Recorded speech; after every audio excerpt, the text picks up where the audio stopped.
Enxaqueca. Estamos aqui com o Dr. Abushi Krishnantovski, ele é doutor em neurologia pela Universidade Federal Fluminense, integrante da American Headache Society, também da International Headache Society. Vamos falar sobre a enxaqueca. Tem um estudo aqui, doutor, muito boa tarde, antes de falarmos desse estudo, muito boa tarde, bom domingo ao senhor. Tem um estudo que chama a atenção, de Harvard, que talvez os médicos já soubessem disso e a gente observa isso na prática, que as mulheres são as mais afetadas pela enxaqueca. De fato é isso mesmo? É comprovado cientificamente essa incidência maior em mulheres? É comprovado sim, e estatisticamente nós diríamos que 2 a 5 mulheres para cada homem são afetadas pela doença enxaqueca. O que eu acho interessante, Tânia, é ilustrar para os nossos ouvintes que enxaqueca não é uma simples dor de cabeça. Enxaqueca é uma doença química, crônica e genética do cérebro. E por incrível que pareça, há pessoas com enxaqueca que não têm nenhuma dor de cabeça ou que têm dor de cabeça pouco frequente, 1, 2, 3 dias por ano. Então, listando-se, avaliando-se as pessoas com a doença enxaqueca que têm crises de dor de cabeça, as mulheres são mais comprometidas do que os homens. Bom, essa doença enxaqueca, além da dor de cabeça, tem quais outros sintomas? Existem pessoas que manifestam uma crise de enxaqueca pela perda transitória da visão. Essa perda visual pode ser de todo o campo visual ou de parte dele. Existem pessoas que manifestam crises com dormência de um lado do corpo. Existem pessoas que manifestam crises com episódios de enjoo, tonteira, que não são esclarecidos e que após uma duração variável desaparecem completamente. Então o que as pessoas precisam entender é que a manifestação da doença enxaqueca pode variar de pessoa para pessoa ou mesmo no mesmo paciente em momentos diferentes da vida. Em geral, por exemplo, o mais comum, ou pelo menos o mais perceptível, é a dor de cabeça, né? Exatamente. A dor é o mais comum e é aquilo que mais leva a pessoa a procurar ajuda médica. É porque é o que mais incomoda, né? O que? Eu não entendi. Que é o que mais incomoda, não? Exatamente. Como a dor de cabeça da enxaqueca é uma dor habitualmente incapacitante, as pessoas recorrem à assistência médica para tentar minimizar tanto o sofrimento como a sua perda de capacidade funcional. É diferente, por exemplo, de um outro tipo de dor de cabeça, que também é muito comum, chamado dor do tipo tensional, que caracteristicamente cursa com dores leves ou moderadas, que não incapacitam o paciente para as suas atividades habituais. A enxaqueca necessariamente incapacita? A pessoa que está numa crise de enxaqueca não consegue ir trabalhar, não consegue estudar, não consegue fazer nada? Ela precisa ficar quieta, parada? O mais comum é que sim, exceto, por exemplo, as crianças com crise de dor de cabeça da enxaqueca não têm a dor tão forte, tão incapacitante quanto os adultos. Mas a apresentação clínica mais comum da dor de cabeça da enxaqueca é de uma dor que não apenas incapacita, mas que piora com as atividades rotineiras. Por exemplo, eu tenho certeza que muitos dos que nos ouvem agora sabem que quando tem uma crise de dor da enxaqueca, ou quando estão com alguém que tem, essa pessoa não pode ver claridade, não pode andar, não pode abaixar a cabeça, pegar um peso, subir uma escada, porque a dor aumenta de intensidade. É aquela famosa pulsação intensa na cabeça, que pode ser difusa ou pode ser só de um lado, mais na frente e na lateral da cabeça. Isso é o mais comum em termos de apresentação clínica do paciente. E a dor de cabeça tensional? Qual que é a diferença da dor de cabeça tensional em termos de sintomas para a enxaqueca? Essa diferença é muito clara, tanto que isso é um alerta importante que eu gostaria de fazer para os nossos ouvintes, é que o diagnóstico, tanto de uma como de outra, tanto da enxaqueca como da dor tensional, é lastreado, é feito apenas na história clínica do paciente. Não são exames como eletroencefalograma, radiografia, mapeamento, tomografia, ressonância, que vão dar esse diagnóstico, e sim as características. Enquanto a dor do tipo tensional tende a ser uma dor mais difusa na cabeça, em peso ou em pressão, muitas vezes simulando um capacete apertado, de intensidade leve ou média, que não piora com as atividades rotineiras e que não é associada a outros sintomas, a dor da enxaqueca é mais pulsátil, forte, piorando com atividades rotineiras, em caráter de pulsação ou latejamento e frequentemente associada a algum grau de enjoo e de sensibilidade maior a luz, a barulho e a cheiros. Então são bastante diferentes. E a dor tensional está relacionada ao estresse? Isso daí é um problema muito sério, porque quando você fala dor tensional, todos pensam em estresse, em tensão emocional e ou em tensão muscular. Mas desde a década de 70 que se evidencia que as pessoas com essa dor não necessariamente têm mais tensão emocional e têm mais tensão muscular.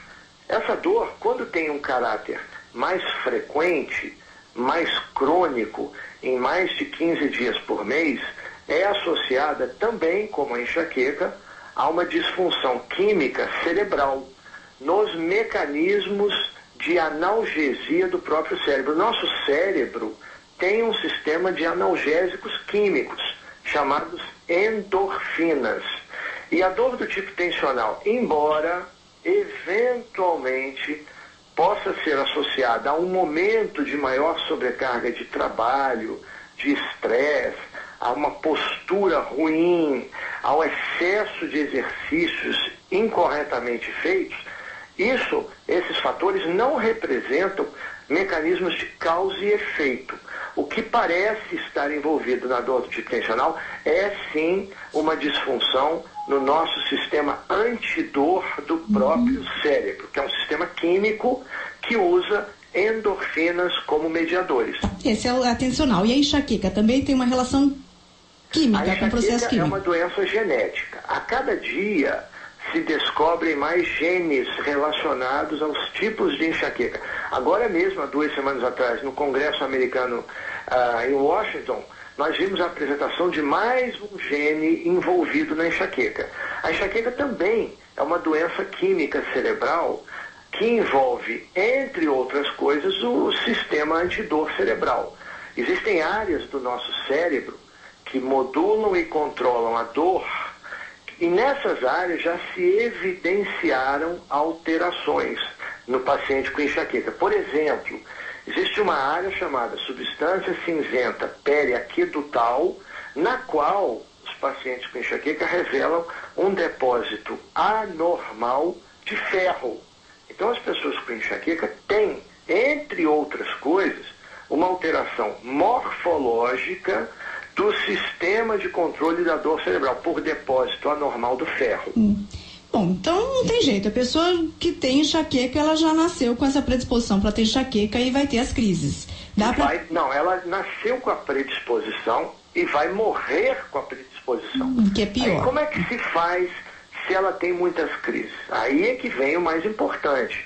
Até pouco tempo atrás, nós ouvíamos muitos pacientes dizerem o seguinte: eu já procurei vários tratamentos e sempre o que me disseram era: você vai ter que aprender a conviver com isso a vida inteira. Não é verdade, Tânia. Você vai conviver com a doença, mas essa doença não necessariamente vai provocar sintomas. Como é que se faz para evitar que a dor de cabeça venha? São os tratamentos. Eu costumo dizer para os meus pacientes o seguinte: a pessoa que tem uma vida regrada, que não expõe o seu cérebro a estímulos anormais, que come e dorme nas horas certas, que não é estressado, mas que pratica sexo e exercício aeróbico de forma regular, essa pessoa tende a ter um impacto da dor de cabeça, da enxaqueca muito menor. Mas o que seriam estímulos anormais do cérebro? O que tem? Você falou, as pessoas que não são submetidas ao estresse e tal, que a gente já sabe que é difícil, mas que também não passam por estímulos anormais do cérebro, o que seria? Uma sobrecarga? Tudo aquilo que nós ouvimos falar desde muitos anos atrás. A ingestão de certos alimentos, de certas bebidas, o período menstrual, o estresse, o jejum, o aborrecimento, dormir mais do que o normal, menos do que o normal. Todas essas coisas são estímulos anormais ao cérebro. Eu costumo dizer o seguinte: o paciente que tem enxaqueca deve evitar mudanças da rotina. É muito difícil fazer isso. Então, o que a pessoa que não consegue viver assim vai fazer? Vai fazer o tratamento. E como é o tratamento? Existem várias drogas, vários fármacos que não são analgésicos, que, se tomados em caráter regular, diário e ao longo de meses ou anos, faz com que a pessoa fique sem dor de cabeça ou com muito menos dor do que tinha antes quando procurou o tratamento. O grande problema, no entanto, que nós percebemos ao longo desses 30 anos aí lidando com pacientes de dor de cabeça, é que geralmente as pessoas são medicadas de forma incorreta. Não se trata a doença enxaqueca com analgésicos. Não se deve usar analgésicos mais de 2 dias por semana. E os remédios usados diariamente para fazer com que as crises de dor de cabeça da enxaqueca não venham ou venham menos do que o atual, são remédios que atuam nos mecanismos químicos da doença no próprio cérebro. Agora, esses medicamentos, eles são tomados constantemente por algum período ou eles precisam ser tomados sempre? Quer dizer, já que é uma doença crônica. Essa pergunta é muito importante. Há pacientes que não podem ficar sem a medicação. Eu tenho pacientes que eu acompanho há mais de 15 anos, que eu já tentei tirar a medicação de forma gradualmente, e essas pessoas voltam a ter dor frequente. Existem aqueles que nós usamos a medicação durante muito tempo, nós conseguimos retirar gradualmente a medicação e essas pessoas ou não pioram, ou pioram pouco, ou passam a ter uma frequência de dor pequena que não é tão incômoda, não é tão incapacitante. Mas, infelizmente, há aqueles que vão ter que ficar condenados, já que a enxaqueca é uma doença crônica, vão ter que usar medicamentos a vida toda, como usa o hipertenso, o diabético, o paciente com dispepsia funcional e várias outras patologias da medicina que se configuram como crônicas. As pessoas não gostam, eu sei, Tânia, muito bem, que as pessoas não gostam de saber que tem uma doença crônica e que tem que tomar remédios a vida inteira. Mas, infelizmente, os remédios servem basicamente para 2 coisas. A primeira é enriquecer a indústria farmacêutica. A segunda, melhorar a qualidade de vida das pessoas. Ora, se nós precisarmos tomar um remédio a vida toda para melhorar a nossa qualidade de vida, que isso seja feito. Infelizmente é desagradável, mas tem que ser feito. Bom, em relação à alimentação, né? O Tielo pergunta o peso da alimentação na enxaqueca e o senhor falou que alguns alimentos não são meio que proibitivos, eles podem estimular a enxaqueca. Quais são esses alimentos? Em primeiro lugar, dão muita importância aos alimentos. Eu, particularmente, na minha experiência e no que eu conheço até hoje, eu diria para você o seguinte: menos de 25% dos pacientes com enxaqueca vão ter crise eventualmente quando ingerirem certos alimentos. Que alimentos são? Aqueles que todo mundo conhece: queijos envelhecidos, chocolates, embutidos, salsicha, linguiça, esse tipo de alimento, alimentos em conserva, alimentos que tenham determinadas substâncias, como as frutas cítricas têm uma amina chamada lactopamina e uma série de outras outras substâncias existentes em determinados alimentos que poderão eventualmente deflagrar crises em algumas pessoas. Então eu te pergunto, será que a dieta rigorosa, a dieta que elimina completamente algumas substâncias, vai ajudar o paciente com enxaqueca? A minha resposta é não. Eu acredito que não. Por tudo que eu tenho visto até hoje, eu diria que não. É lógico, se uma pessoa com enxaqueca diz, todas as vezes que eu como algum chocolate, eu tenho crises fortes, todas as vezes, eu vou dizer para esse paciente para abster-se do chocolate. Mas se a pessoa diz, eventualmente, eu comi chocolate, tive dor e outras vezes não tive, eu vou dizer a ela o seguinte, olha, coma pouco e observe a sua evolução. Sim. Bom, além da alimentação, o senhor falou também da frequência sexual. Aí o professor Álvaro faz uma pergunta sobre isso, quer dizer, qual o peso da frequência do ato sexual na enxaqueca? Eu diria que todas as formas naturais de aumentar a produção de endorfinas e melhorar a nossa função antidor do cérebro são muito bem-vindas para o paciente com enxaqueca.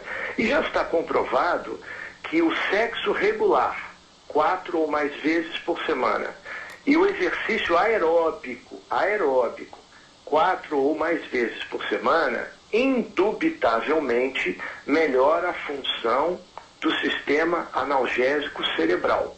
Então as pessoas que têm enxaqueca, não apenas enxaqueca, Tânia, mas condições dolorosas crônicas, como fibromialgia e outras dores crônicas, se beneficiam muito e de forma inquestionável da atividade sexual regular e da atividade aeróbica regular. Bom, mais uma pergunta aqui. A Eliane, ela quer saber se a tensão muscular e o LER, né, porque a lesão por esforço repetitivo, podem levar a essa dor de cabeça. Agora eu não sei se ela está falando da tensional ou a enxaqueca. Enfim, a tensão muscular e o LER podem levar a alguma das duas?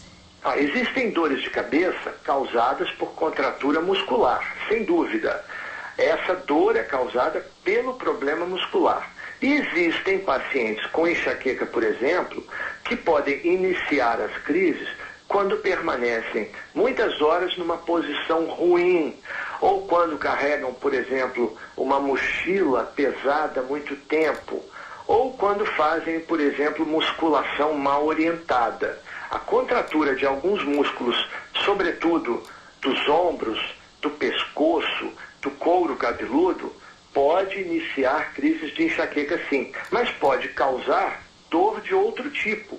Existem dores diferentes da enxaqueca. Na verdade, a classificação atual lista mais de 250 tipos de dor, inclusive aí a dor por contração dos músculos da cabeça, do pescoço, dos ombros, etc. Experimente você ou qualquer pessoa que nos ouve dormir uma noite com um travesseiro muito mais alto que o habitual. Sim, vai acordar de manhã com dor no pescoço, com dor na cabeça. Mas isso não tem nada a ver com a enxaqueca. O frio, por exemplo, pode provocar enxaqueca? O frio especificamente não, mas a mudança abrupta, brusca de temperatura, do calor para o frio, ou do frio para o calor, é uma das causas de início da crise de enxaqueca. Pode sim deflagrar.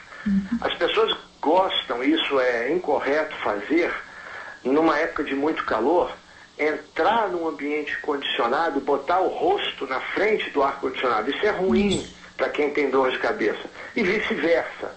Estão num lugar muito frio e entram num lugar muito quente. Isso não é bom para quem sofre de dor de cabeça. Bom, afinal de contas, por que as mulheres têm mais enxaqueca do que os homens? A mulher, fisiologicamente, normalmente, tem durante o mês oscilações no nível sanguíneo do seu hormônio estrogênio. Essas oscilações, existe uma queda no período da ovulação e uma queda muito mais acentuada na época pré-menstrual e menstrual desse hormônio, e isso deflagra dor. É por isso que é muito comum as mulheres com enxaqueca terem crises mais fortes ou mesmo terem crises apenas na época pré-menstrual e menstrual. Isso nada tem a ver com a TPM, com a tensão pré-menstrual, que é outra patologia e que também pode causar dor de cabeça de outro tipo. Já os homens que não produzem esses hormônios e os hormônios não ficam oscilando durante o mês, têm muito menos crises do que as mulheres. Então, isso não é muito relacionado à transmissão genética específica, já que a transmissão da enxaqueca parece ser de uma forma que nós chamamos autossômica, dominante, de penetração incompleta nas famílias. Isso afeta ambos os sexos. Tanto que, antes da primeira menstruação, do momento que o jovem passa a ter a sua vida sexual e menstrual normal, os meninos têm uma prevalência um pouco maior de dor da enxaqueca do que as meninas. Bom, doutor, falamos aqui sobre enxaqueca. Eu vou pedir licença ao senhor para fazer a pergunta aqui da Ana de Copacabana. Ela, aproveitando que o senhor é neurologista, ela tem uma pergunta sobre um outro assunto aqui. Ela quer falar sobre Alzheimer. Ela é uma ouvinte frequente, sempre faz perguntas, ela tem 81 anos. E uma vez um médico disse a ela que se ela já chegou aos 81 anos sem a manifestação do Alzheimer, isso quer dizer que ela não terá mais e muito supostamente, muito provavelmente, nem o filho dela, que tem 46 anos.